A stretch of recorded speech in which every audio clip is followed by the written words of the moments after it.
Assalamualaikum warahmatullahi wabarakatuh. Perkenalkan saya Yuna Amelia dari HKP 5C. Di sini saya akan menjelaskan analisis laporan keuangan saya tentang mengenai UMKM cuci motor. Baiklah, sebelum itu saya akan memperlihatkan siklus akuntansi saya yang saya buat. Yang pertama dimulai dengan jurnal umum, yang dimana jurnal umum ini terkisah pada pendapatan, beban bahan bakar, perlengkapan, prive, serta beban listrik. Kemudian ini adalah rekapitulasinya, kemudian buku besar, kemudian neraca saldo yang dimana totalnya 21.270.000. Kemudian pada jurnal penyelesaian saya menyelesaikan beban perlengkapan, dan beban penyelesaian peralatan menggunakan metode garis lurus. Kemudian neraca lajur, laba rugi di sini di mana pendapatan 16 juta sekian dikurangi beban yaitu 2 juta sekian sehingga menghasilkan total 13.714.000. Kemudian pada laporan perubahan modal yaitu di mana modal akhirnya berjumlah 13.884.000.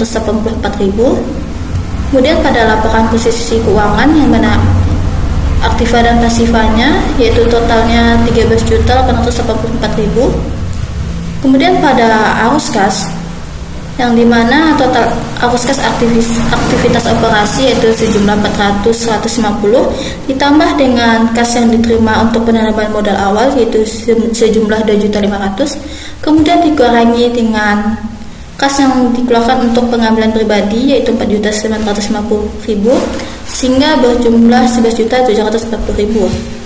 Untuk CALK-nya, cuci motor ini merupakan UMKM milik Bapak Hermanto yang dibuka di Desa Pangkalan Kongsi pada 9 Oktober 2019. UMKM ini bergerak di bidang jasa, yaitu tempat pencucian motor. Nah, untuk kebijakannya, dalam penyusunan aset tetapnya menggunakan metode garis lurus. Usaha ini tidak menggunakan aktivitas piutang dan utang. Kemudian penyusunan laporan keuangan disusun satu periode. Nah, untuk jurnal penutupnya di mana untuk menutup akun pendapatan, menutup akun beban, menutup akun prive, serta menutup akun laba sehingga totalnya 37.250.000. Nah, untuk neraca saldo setelah penutupan bertotal 14.284.000. Baik, selanjutnya adalah analisis laporan keuangan di mana saya menggunakan analisis vertikal, yaitu saya membandingkan aset lancar dan total aset yaitu 11.784.000 dibagi 13.884.000 sama dengan 0,849 atau setara dengan 84,9%. Kemudian saya juga membandingkan aset tetap dengan total aset yaitu 2.100.000 dibagi 13.884.000 sama dengan 0,151 atau 15,1%. Nah, jika dilihat dari perbandingan aset dengan total asetnya, ternyata UMKM ini dominan terdiri dari aset lancar dikarenakan mudah diubah menjadi uang tunai dalam waktu yang singkat. Karena seluruh aktivitas operasional yang menggunakan aset lancar, terutama pada bagian kasnya. Kemudian jika kita lihat dari cara membandingkan aset tetap dengan total asetnya, maka UMKM ini walaupun dengan nominal aset tetap yang kecil, tetapi mampu untuk mendukung berjalannya operasional UMKM tanpa mengalami kendala.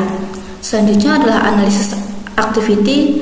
Yang pertama adalah working capital turnover, yaitu penjualan dibagi dengan aset lancar, di mana 16.150.000 dibagi 11.784.000 menghasilkan 1,371.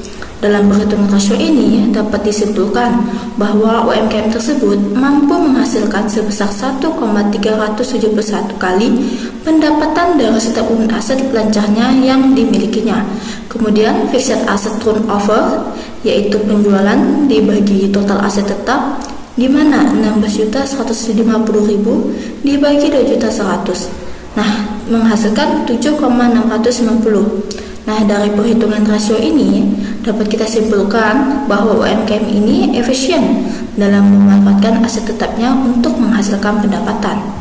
Selanjutnya, total aset turnover, di mana penjualan dibagi total aset yaitu 16.150.000 dibagi 13.884.000 sama dengan 1,163. Nah, dari perhitungan rasio ini dapat kita simpulkan bahwa UMKM ini efisien dalam memanfaatkan total asetnya. Ini juga mengartikan bahwa UMKM ini menghasilkan 1,163 kali pendapatan dari unit total asetnya. Selanjutnya adalah cash turnover, yaitu penjualan dibagi kas dan setara kas, di mana 16.150.000 dibagi 11.740.000 sama dengan 1,376. Dari perhitungan rasio ini dapat disimpulkan bahwa UMKM ini efisien dalam mengelola kasnya. Dapat diartikan juga bahwa UMKM ini menghasilkan 1,376 kali pendapatan dari aset yang digunakannya. Secara keseluruhan, UMKM ini menunjukkan kinerja yang baik dalam efisiensi penggunaan modal kerja, aset tetap, dan kas. Rasio-rasio ini mencerminkan kemampuan UMKM dalam menghasilkan pendapatan yang tinggi dengan memanfaatkan sumber daya yang tersedia. Selanjutnya adalah perhitungan titik impas atau BLP, di mana biaya tetap dibagi harga jual per unit dikurang biaya variabel per unit, di mana biaya tetapnya Rp9.040 per hari dengan harga jual Rp10.000 per motor, dan dengan biaya variabel Rp4.547 per hari, menghasilkan 1,7 kita bulatkan menjadi 2. Nah, jadi UMKM ini untuk mengembalikan modalnya, maka harus melakukan pencucian sepeda motor sebanyak 2 sepeda motor per harinya. Baik, selanjutnya kita akan ke template penerimaan, di mana pada kolom tanggal ini ketika kita mengetik tanggal, maka pada kolom hari otomatis akan terisi. Kemudian pada kolom keterangan kita mengetik penerimaan yang kita terima itu dari apa saja, seperti dari pendapatan jasa atau piutang. Kemudian metode yang kita lakukan itu untuk pendapatan jasa, apakah metode kredit atau metode tunai. Kebetulan UMKM ini tidak menggunakan kredit sehingga di sini tertulis metode tunai. Kemudian jumlahnya kita terima berapa rupiah. Kemudian pada kolom deskripsi itu kita menuliskan penerimaan kas atau pendapatan jasa. Selanjutnya yaitu template pembayaran, sama seperti template penerimaan tadi, di mana ketika kita mengetik tanggal di kolom sini, maka kolom hari ini otomatis akan terisi. Kemudian pada keterangannya kita akan mengetik pembayaran apa saja yang kita lakukan, seperti pembayaran pembelian bahan bakar atau pembelian perlengkapan. Kemudian untuk metode, yaitu metode yang kita gunakan dalam pembelian itu apakah metode tunai atau kredit, kemudian jumlahnya. Kemudian pembayaran untuk deskripsinya kita tulis pembayaran secara tunai, pembelian bahan bakar pertalit. Baik, itu saja yang dapat saya sampaikan. Sekian dari saya. Wassalamualaikum warahmatullahi wabarakatuh.